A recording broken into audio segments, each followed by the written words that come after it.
the fourth heat of the morning.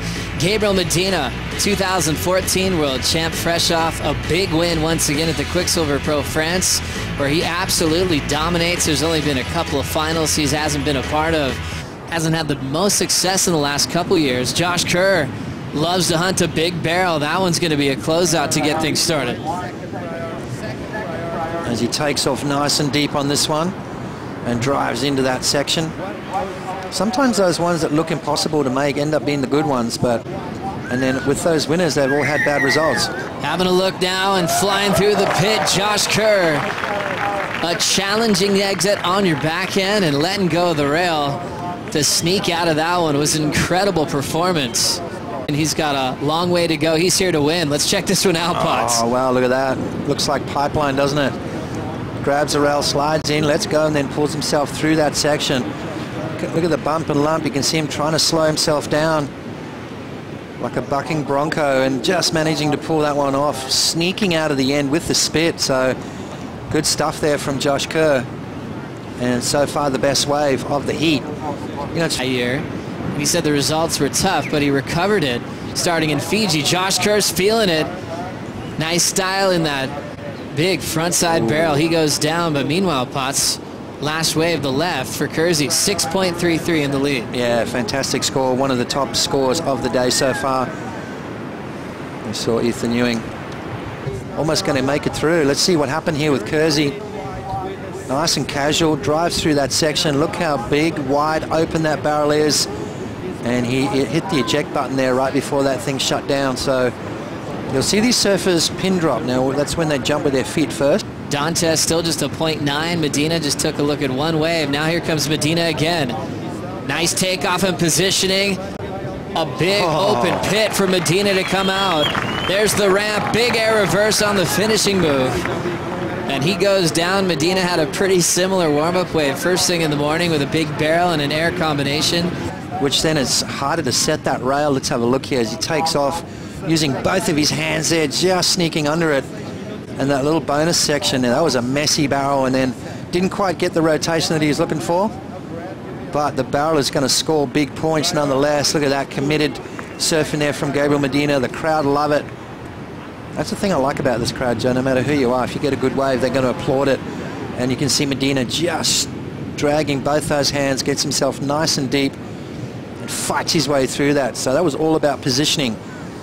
You had to have good positioning on that to pull it off, and he did exactly that. Gabriel Medina just missing the finishing move. And on a building swell like today, you know, what's the preheat prep? I don't know, just watch it and try and avoid those rips. There was those huge rips just come through and just kind of wreck the whole thing. So to move right into round 3, and Potts during that interview, Kersey went nuts. Oh my gosh, look at that. Oh, that was absolutely death-defying right there from Josh Kerr. The drone really doesn't do it justice because you're looking down on it. This is the shot right here as he just free falls, almost loses it, that tiptoe, and then there's nowhere else to go but inside and gets absolutely blown up.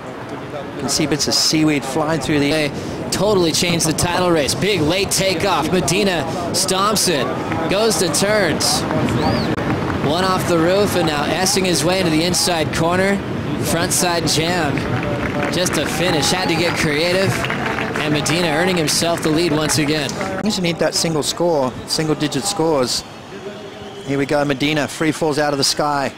Around the section, through the lip there. Beautiful turn from Gabriel. Knows he's on his way to a nice score and just needs to finish off clean, which he does. So Medina, as we said, it's not going to be huge, Joe. It's going to be hard to get big points for turns out here, unless they airs, of course. Free falls out of the sky. And there's that beautiful bottom turn into that top turn combo. So the judges liked it. Judges rewarded it enough to get himself into the lead. But as I said, left the door a little bit open for Josh Kerr, who now needs a 4.55. And sometimes you leave with something to prove when you come back to Peniche. Wide open pit for Kersey. Gets the vision, now to turns. Big snap off the roof for a healthy looking combo. 10 o'clock start, the crowd lit up and started applauding. Josh Kerr sneaks under the lip and then finishes strong. So this is going to be a good score for Josh Kerr. needing a 4.55. Slides into the barrel. I love that where he compresses and then sort of extends the body, pulls in nicely, and then finishes strong. So good surfing there from Josh Kerr. Interesting to see where Gabriel is. Has he got enough time to get back out? Having a look now, Wiggolly Dantas on the backhand wave. Spits hard. Is he still running for the exit? It looks like Wiggolly has gone down since he's been on the top 34. Definitely one of those guys who's made a serious impact, as we see what Wiggolly did here. Yeah, well, Wiggolly just pulling in. That thing just unloaded. Regurgitate. Absolutely right. And, you know, how crazy is the sport? Medina comes off a win in France, and Josh Kerr sneaks a win off Gabriel Medina here in round one. You know what, it's if you've got a shot, he's definitely a step in the right direction, winning this heat, going straight through to round number 3. Good on him. All pressure on Owen and Medina for the title race in a must-win situation.